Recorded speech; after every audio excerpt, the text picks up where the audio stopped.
코로나19의 추가 확산을 막기 위해 정부는 오늘 오전 수도권 거리 두기 2.5단계의 기간을 일주일 더 연장할 것으로 보입니다. 오전 11시쯤 박능후 보건복지부 장관이 공식 발표할 예정인데요.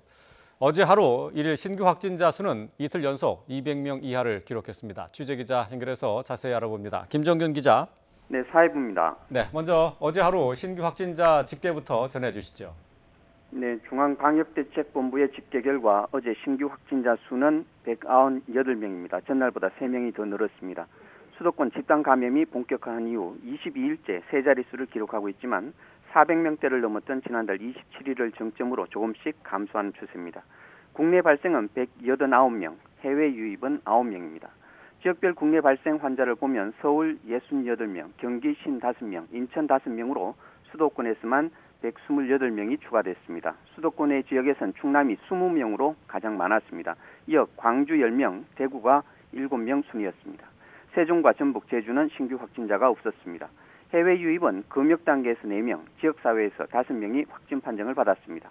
새로 격리 해제된 사람은 254명으로 현재 격리 중인 환자는 58명이 줄었습니다.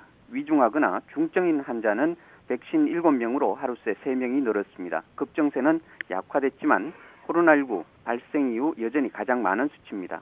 사망자는 2명 더 늘어나 누적 사망자 수는 331명입니다. 네, 정부가 오늘 오전 수도권 거리 두기 2.5단계 연장 여부를 발표하게 되죠? 네, 그렇습니다. 중앙재난안전대책본부는 정세균 총리 주재로 오늘 오전 정부 세종청사에서 수도권의 강화된 거리 두기를 더 연장할지를 두고 논의했습니다. 정 총리는 모두 발언에서 급하게 방역 조치를 완화해서 더 큰 위기를 초래하기보다는 확실한 반전 국면을 만들 때까지 총력을 다해야 한다고 말했습니다. 박능후 보건복지부 장관은 잠시 뒤 오전 11시 코로나19 정례 브리핑 때 논의 결과를 발표할 예정입니다. 수도권의 경우 2.5단계 적용 기간을 일주일 연장하고 나머지 지역은 2단계 적용 기간을 2주 더 연장하는 것으로 결정한 것으로 알려졌습니다.